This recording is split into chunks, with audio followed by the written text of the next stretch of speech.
Thanks. I have no disclosures for this particular presentation. I think a lot of what I've said reiterates the wonderful presentations we've had so far. One big problem I've got is the language issue. Disciplines that are in this room, and certainly in the real world as well, use different kinds of language and models and methods for assessing adverse effects, and I think this is one of our problems. I think Joe's done a wonderful job of pointing this out. The disciplines differ in a whole bunch of different ways as well. Very few of us are cross-trained in both nutrition science and toxicology and epidemiology. And so the paradigms we use for assessing adverse effects differ. The food components we focus on are quite different. Nutritionists are way over in the category A. Others are elsewhere. The definition of adverse effects we've seen has varied enormously. The standards of proof for the presence of an adverse effect differ. The preferred mathematical models for describing dose-response relationships, I think, also varies. And then there are enormous differences in terms of regulatory issues as well. So what I think is, first of all, we need to learn to speak a common language about adverse effects, because more than anything else, I think we're confusing consumers enormously by these different standards for these different things that are in food. And so I think we can gain a lot ourselves talking with each other, but also with consumers. So to me, the beginning of going forward is, first of all, to speak a common language. Secondly, to try to categorize and examine the various adverse effects that are used for food components, perhaps by how they're determined, characteristics and severity, dose needed to produce the effects, the strength of causal inference, to assess the commonalities in thinking and goals that go behind what we're doing. And what it is we all want a safe food supply. There's nobody in this room who doesn't want that. And then finally, to determine the gaps in methods in regulations. And I think people here at ILSI could do a wonderful job at that, and I hope we get started on it. Now let me just spend a moment talking about a little bit about more of what I know, and that's problems with some of the nutritional models.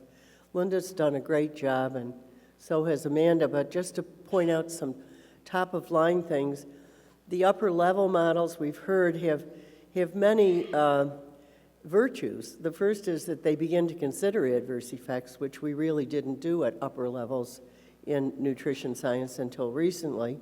They're under real life, and the model was developed in conjunction with toxicologists, some in this room, others like Ian Monroe, who have passed on, who were wonderfully capable people. But it also has a lot of problems. The adverse events, at least for me, vary enormously in terms of the severity, from truly serious to trivial, based on little data. And the models may be excessively conservative, can't be manipulated statistically, and only nutrients are assessed. I don't know how these would work with bioactives, because we don't know the curves that apply. But basically, they only apply to nutrients. Epidemiology, I'll skip that because I think Amanda's already talked about all of these things, but this whole business of the confusing terminology between absolute and relative risk, I think, throws a lot of consumers, as well as a lot of us who are not nutrition scientists, or we're nutrition scientists by default, if you will, epidemiologists by default, really needs to be considered as well. We also just heard a wonderful presentation about DRIs for chronic diseases, and that for some nutrients, there may be no levels at which risk is zero, but sometimes the dose response data we're relying on is not at those very low levels that we think the relationships are linear. For others, even very large amounts may have positive health effects. And there are a whole bunch of examples in one of the references that Linda so kindly gave us. So I think that the DRIs, while they're wonderful starts, were written not in stone, but in sand. And I think it's time to rethink some of them. Thank you. Thanks, Craig, for that kind introduction. It's a pleasure to be here. I don't have any slides, including I do not have a disclosure slide. I think if you look at my biography, you'll see that very clearly where my disclosure should be. So I wanted to make a few points. I wasn't really sure the role that I would have as a panelist, so I kind of see myself as a color commentator, like sports broadcast, just adding a little thoughts to the other esteemed colleagues that are here. So I, as many of you know, have been involved in this general area for a number of years. ILSI had a nice workshop a few years ago. The Institute of Medicine has held another workshop in this area. And so it's been an interest of mine for some time. And I think what has really woken up that interest in me was a few years ago when, frankly, the Food and Drug Administration decided to take some action against partially hydrogenated oil. And I'm a classically trained toxicologist. My paradigm was kind of pretty narrow in how I viewed chemical contaminants, either process-formed ingredients or contaminants or other micronutrients that are added intentionally to food. I wasn't overly concerned about macronutrients. I was aware of the ULs. I was aware of the work being done there. It seemed okay. But suddenly, with the FDA action, it kind of really shifted my paradigm in how I needed to think about safety. And so with that, I got involved in this area. And I think there's been a great deal of discussion and debate. I think we are starting to make some progress, I should say. And I'm very interested to hear what the Canadian-U.S. collaboration has led to. I'm looking forward to that report. And maybe we can get a little more insight into that through panel questions. But I think the time has come that we start to create the framework, frankly. We've had a couple of years to kind of debate this, and let's create the framework. And I think the framework really needs to revolve around three areas. So here's the real meat of my remarks. I think, as you will hear from the next speaker, Dr. Calabrese, that really hormesis is really the fundamental starting point here in this area. That the U-shaped curve that's been alluded to, the dual risk curve, is going to be really essential in how we create this framework. And so Dr. Calabrese will give us a lot more insight into that. But needless to say that we need to be thinking of homeostasis as the normal state of affairs with most of these ingredients that are added to food that could lead to chronic disease. It's a marvel that our systems can even try to maintain homeostasis as long as they do day to day, week to week. When you consider the complexity of that system, that we just don't completely fall apart in a matter of hours, it's just phenomenal. But the system does work very well. It tries to maintain this homeostasis, but it can be perturbed. And that's what we need to understand. And that leads to my second remark, is that we really need to take a reductionist approach to understanding this area. We need to understand the mechanisms underlying the biology. And I think a number of years ago, in 2007, there was a landmark study in toxicology that has really shifted the way in which toxicologists are looking at the field. And that's the new 21st century approach, in which we're starting to look at adverse outcome pathways. And so the mode of action and being able to understand the mechanism is going to be crucial to moving forward.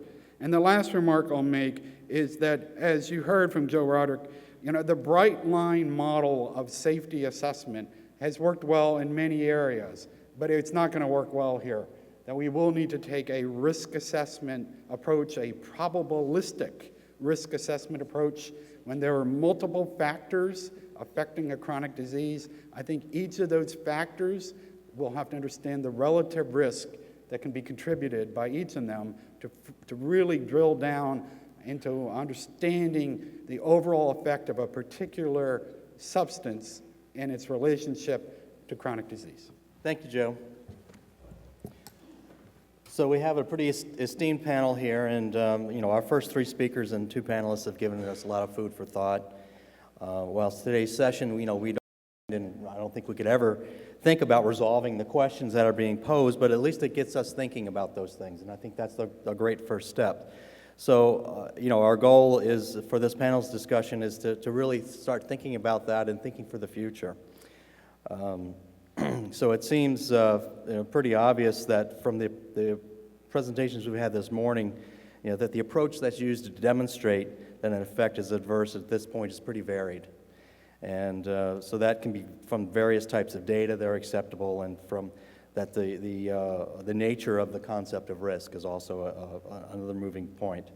So I'm going to start off with a quick question to the panel, and I think Joe Scimeca sort of kicked it off a little bit right there with his 3 points. So I'm going to open this up to anybody who wants to take the first shot at it. So do you see these approaches being harmonized, or alternatively perhaps being similar but modified in case of different substances or types of effect, or being quite different depending on the nature of the substance or the effect and why?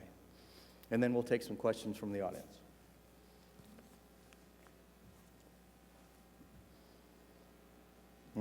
Thought-provoking. Well, I'll take a stab at that. On harmonization, I think there is, in the wider world of looking at health effects of substances in the environment, a lot of work going on to integrate evidence from different areas, from animal studies, mechanistic studies, epidemiology studies. And so there's a great deal of effort going on in this area now, and I think there's a good chance that that can lead to some high degree of harmonization. Common language, as Johanna points out, is important in all of that, and some clear definitions of adverse effects.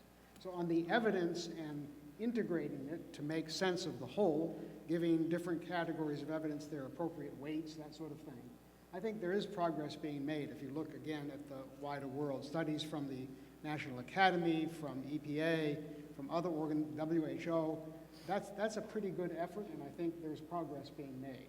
I'm not so sure when we get to the issues of what I call science policy, and that is the kind of assumptions we bring to the big unknowns in risk assessment, the assumptions we bring to issues of variability. I think the important role of homeostasis has been underestimated in areas where we're dealing with my category A substances. I think that needs a lot more attention. So areas where we've got these what I call policy issues, the assumptions we commonly use, I think that needs much more attention and deliberation. I'm not sure how you get there, because it took a long time in the area of simple food additive world to get there. But I think there's a lot of work to be done there. So if people are working at it, I think it's a chance of success. You put smart people together, you can get something useful, I think. Not always, but most of the time. So I think I was pretty clear in where I am on this, that I would really feel like a new hybrid model is needed, that we need a different approach for these kinds of substances that we're looking at. But I really would like to toss it over to you, Amanda, to the extent that you can give us a little peek under the tent. Where was the approach going with the work that you were involved in? Well, I have to state up front, I can't steal the thunder of the expert panel, and we are in the process of finalizing the document. What I will say is that the focus really has been on the evidentiary issues, and I agree with Joe that the approach to looking at the totality of the evidence, weighing the evidence, there are new ways of doing those things, and those are options that are on the table. We also have issues with dose response, and that's a lot of what I outlined. How do you actually develop a dose response when you don't have the traditional data to do that? And so those are options that are being discussed as well. Does it have to be a totally different framework? That's an option. I want to emphasize that what the report we're looking at, it is looking at options. This expert panel was not struck to develop the framework. It was to develop options with strengths and weaknesses of each of those options to then be handed off to the IOM to develop an authoritative framework. And so this is a step-by-step, careful process to make sure that we've got all of our bases covered.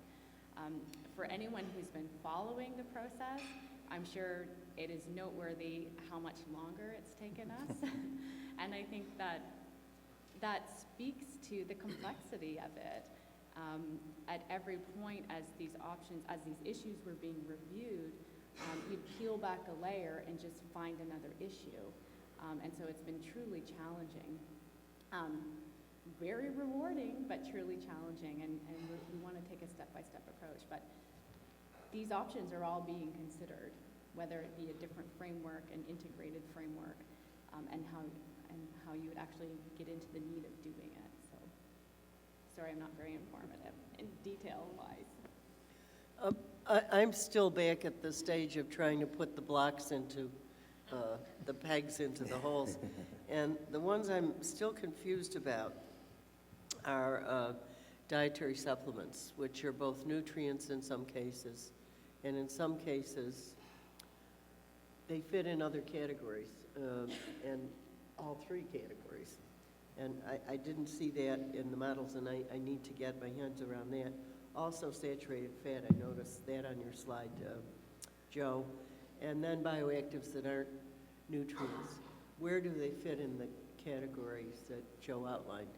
And maybe after I get that straight, then I can go on and think about those other things. Okay. Yeah, I just a quick answer on supplements, I don't know. I mean, they might cross at least category A and B. I'm not, A and C.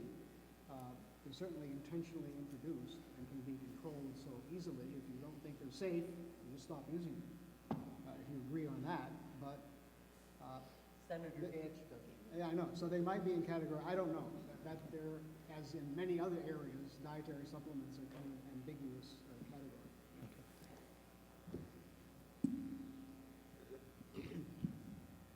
Yeah, I think actually this is an area where sometimes nutritionists with the habit of splitting everything, not you, Johanna, are our own worst enemy, because we could take it down to, well, vitamin C can be a food additive, right? So so what we're doing here is big categories. Great.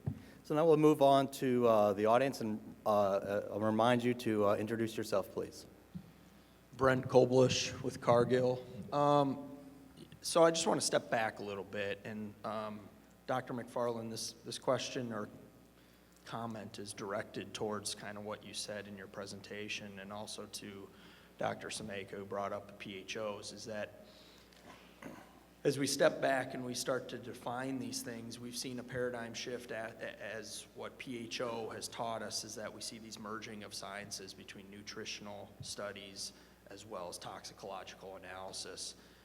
And something you brought up, Dr. MacFarlane, about a linear threshold or linear dose response as it relates to salt and blood pressure, I believe, in that one slide. I want to make sure that we become aligned before we start going down this path, that in classically trained toxicology, there are very few instances where there is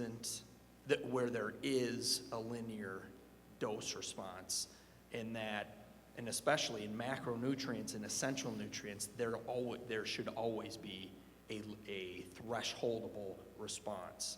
And as we traverse down this path of looking at upper intake levels, and we look at the hermetic curve in the inverse bell-shaped curve, is that with macronutrients, there always is a threshold. And so I want to make sure that we become aligned as we traverse this path and going from perturbation to adverse effects, that we align on that, and really are cognizant of the fact that there are thresholds, because as we go down the path of regulation, that can have very detrimental effects and adverse effects in itself if we start taking a linear extrapolated approach. Yeah, I appreciate your comment. And I don't have like a real answer back at you, but I will say that we go where the data takes us. That linear relationship between sodium and blood pressure, that is within the range of normal intakes from like a healthy dietary pattern. And so I agree, we probably, at the low end, for instance, we probably do have a threshold effect, but it's so low, we never actually see it. So we can only go where we have the data to support that kind of relationship, but I take your point. And so that is something to be considered. And I do think that when we are talking about the dose-response relationship, some of the discussion we've had is the fact that, these relationships, particularly relationships between a nutrient and a chronic disease, it can take all kinds of shapes. We've traditionally thought it was a threshold effect when we're looking at adverse effects, but in terms of those relationships, we can have monotonic relationships, non-monotonic relationships, and we need options for how do we deal with the data that we have, and how do you fit those models, but I take your point. Connie? Connie Weaver, Purdue. Thank you for your presentations, and maybe to follow up on what Amanda was saying. My concern is, as we get further down thinking of long latency outcome variables, we're letting go of control of the independent variable, and in this case, nutrition, which I think is crucial.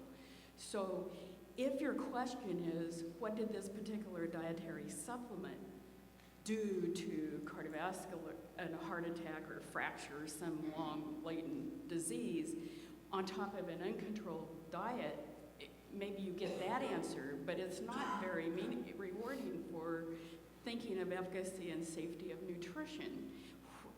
I think we have to really pay attention to knowing the nutrient intake and not necessarily amidst everything else changing. So I just keep cautioning, concentrate on the independent variable, especially for nutrition.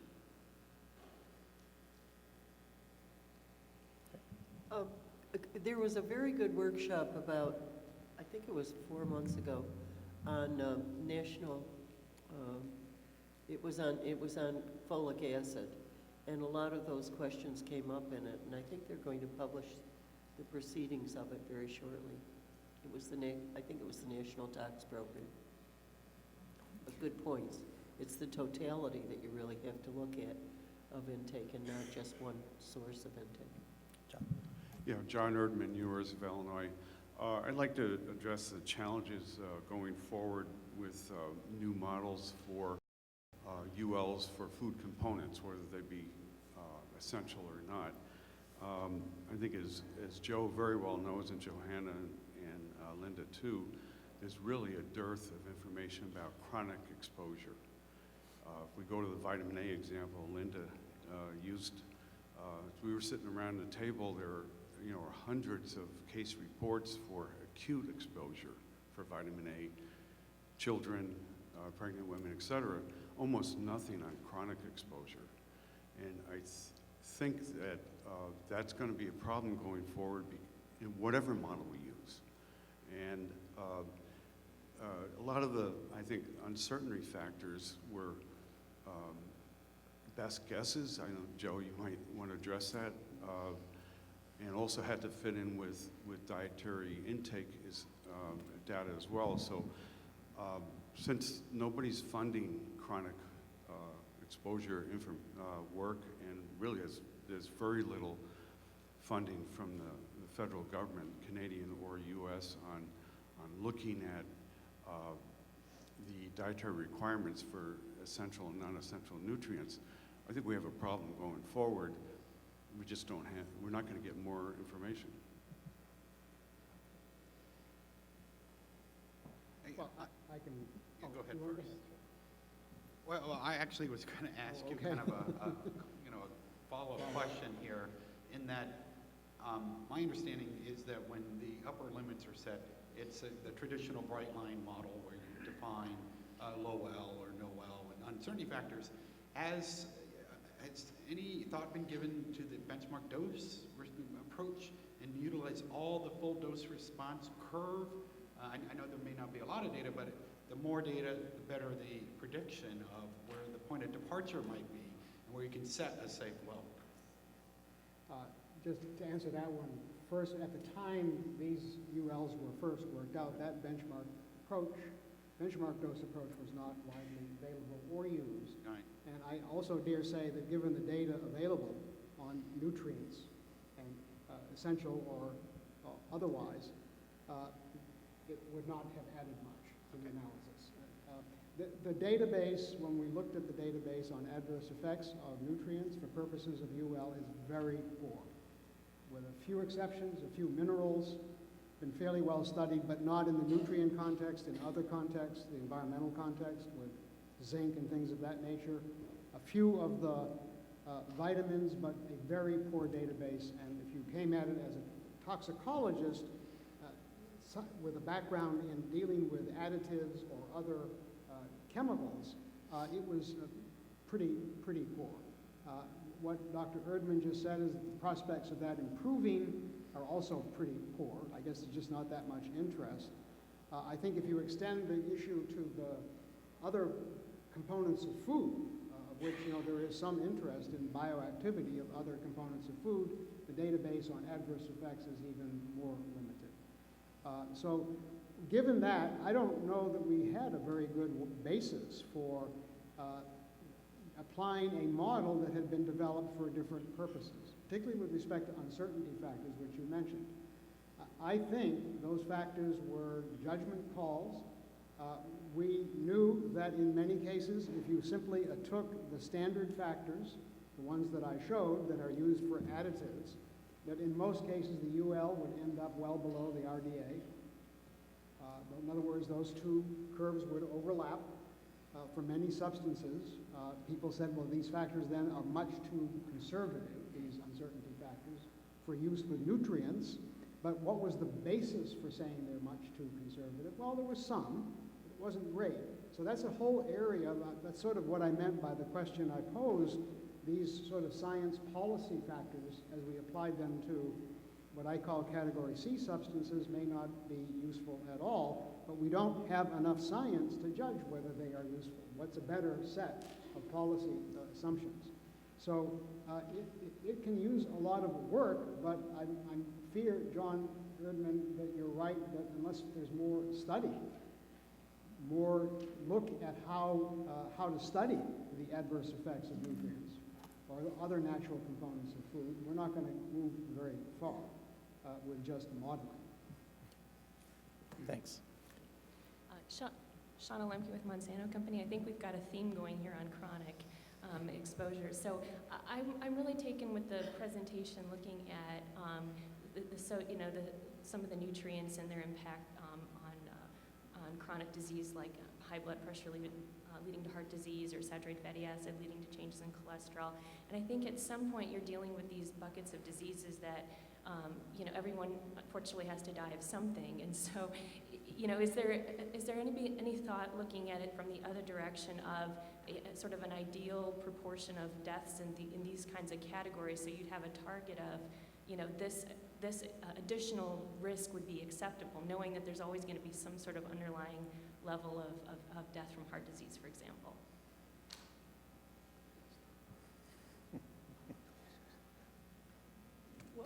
Well, what comes to my mind is, I think I can quote it correctly, William Saroyan said, everyone must die, but somehow I thought I was especially exempt. And I think what happens is when you get into these discussions, people get into death panels and all of that. It's not easy to go there.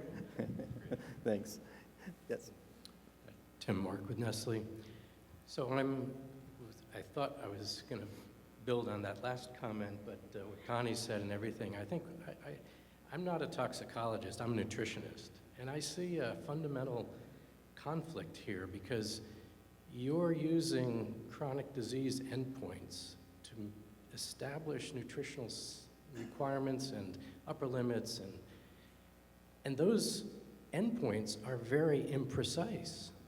I mean, hypertension, how many physiologic causes of hypertension are there that are unrelated, whether it's volume expansion, whether it's endothelial, contractility. I mean, there's vessel disease, there's renal disease. That's a very imprecise measurement, and we know that sodium is not the best marker of hypertension. It's one of a category. So right there, your endpoints are somewhat flawed. Then you get into cardiovascular disease. Well, why not have a omega-3 index, which is a tighter correlation in some cases than cholesterol is? So you've heard me in the last few days talk about, we are talking about biological mechanisms. Joe mentioned it, all your dose response curves are trying to figure out the mechanisms, but we're not doing mechanistic questioning. We're not getting down to, well, what are the variations in people that are responders and not responders? Who are the people that have the adverse reactions that don't have the adverse reactions at a certain level? And why can't we start focusing on what's different genetically, epigenetically, microbiomically, if you will, and start focusing on the individual componentry instead of applying public health approaches that don't really meet the ends of those U-shaped curves and really are complicating the fact of setting really established numbers. Anyone want to touch that one? No. Joe? Well, we haven't talked about the imprecision of measurement in relationship to adverse effects. No, I don't think any of us really mentioned that. That's certainly an important factor. There are a lot of other factors as well. And you just laid out quite an extensive research agenda. I mean, my only answer is, I guess, so far we've just tried to do the best with what we have because there is a demand for certain kinds of answers. And maybe we haven't done enough good work in describing the uncertainty in all of this. That's something we hate to do, but it's essential for good decisions. How certain are we about this? So my approach is to try to always say what we can now say, what's uncertain about it, and then leave it to decision makers. That's kind of a punt, but I think that's the proper sort of risk model. But I still argue that you've got an obligation to do the best with what we've got, not whatever it is, and just talk, as I said, about uncertainty. Yes. Yes, Deanne Liska with Biofortis Research, and we do a lot of clinical trials, both pharmaceutical as well as nutrition, and I'm going to just highlight that point of definition of adverse event, and that we really need to know what that is. If you look for guidelines of how to do studies in nutrition, you have to go to the GCP, which is really a drug guideline, and look at single entity types of interventions. And there is some standard of collecting adverse events for those types of trials, but I think there's an opportunity to talk about how we collect adverse event and intolerance data in clinical trials for nutritional interventions, and to get some more standardization around that. And ILSI Europe had one report where they defined intolerances and they defined adverse events, because with nutrition, you're perturbing the diet, so you're going to have some gastrointestinal stuff. And people do handle that differently. Sometimes it's reported, sometimes it's not. You know, we don't really have standards. So I would actually go back to this basic definitions I think you pointed out, and I really thank you for that, and maybe you have some other comments on what we could do just around clinical trials. Well, I think that's a great point in terms of another aspect of trying to understand that the area of adverse effect is certainly feeding into the evidence that's being presented. Michael McBurney. I'm sorry. I was going to say, I'm glad you brought that up. It's sort of, oh, it's not on? Yeah, you're on. Oh, closer. I'm glad I was sort of inferred in one of my slides, but I didn't mention it. But when I talked about trying to harmonize and get people talking across these different domains of evidence, I certainly would include clinical trials and adverse event reporting and other kinds of adverse event reporting, because that's a whole other world that needs to be integrated. So I think people have to work, though, at achieving some kind of both clear definition and consistency across different areas of evidence. So I'm glad you brought that up. Michael. Michael McBurney with DSM Nutritional Products.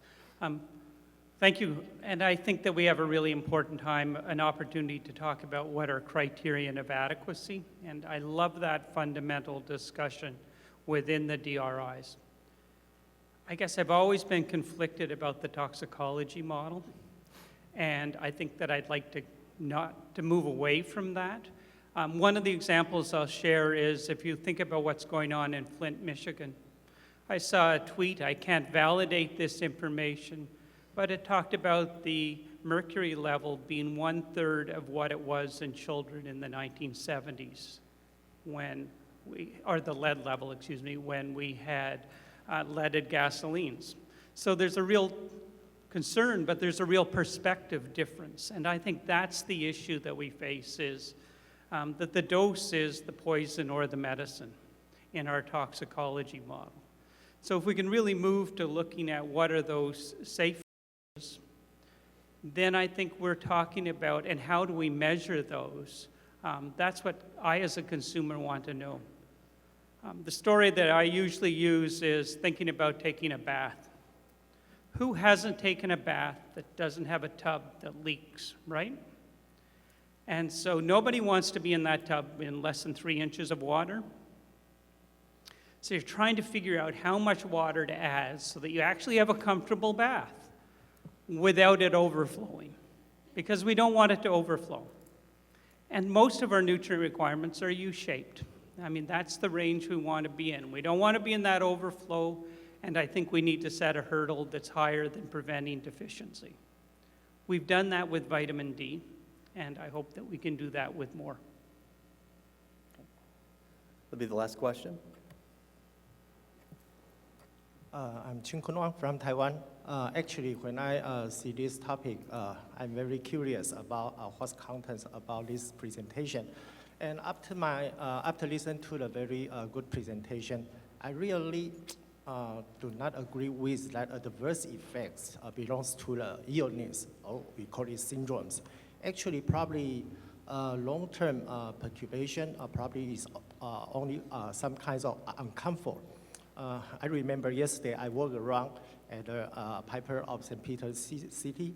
I noticed a comfort station. What's happened? I think the human body can help the regulation. So probably if we pay great attention on the adverse effects of the nutrition, is it necessary? Because I don't think it's a syndrome. Yeah, if we can return to the risk assessment, probably it's much better. Yeah, I just feel an adverse effect is not equal to the chronic disease. The chronic disease usually up to long term, and something happened. So probably we can return to the risk assessment. Probably is better. Thank you. Thanks. Yes, Lynn. I keep trying to harmonize the model that was used for adequacy or lower level adverse effects and the upper level. And I haven't figured out how this fits, but I want to share it anyhow. The committees that set the recommended dietary allowances, even the last one, said, you know, we're not about symptoms of clinical deficiency. We want to move further up. We think everybody should have at least a certain enzyme level that indicates some kind of storage, so there's more buffer. But we're not going to focus on preventing scurvy. We're going to go higher. And I keep trying to think, is there something in the looking at chronic diseases and in the upper level that's the same, that we can say is somewhat analogous to that? We're not preventing a disease. We're trying to stop people from getting anywhere close to having it. So I don't know where that's going, but someday. Joe, did you have? Yeah, just a couple thoughts. You know, I'm not so sure that we should be striving to harmonize these approaches so much as taking the best of each of the approaches here and kind of integrating and creating a hybrid. That's what I keep saying. What is the best for the particular thing we're studying? And I have to go back to the other previous comment about toxicology and their approaches. I don't think, as Christine said, we're not trying to pit nutritionists against toxicologists. It's not the point here. We're trying to work together. And I think the advantages that the toxicology and their paradigm bring is the animal studies and the relative ease and conclusiveness of those studies and the ability to do reductionist research. And I think that's what we're kind of missing here. We need to do more of that work to really untangle this very complicated question we're trying to answer. Thanks, Joe. So we've come to the end of the discussion here.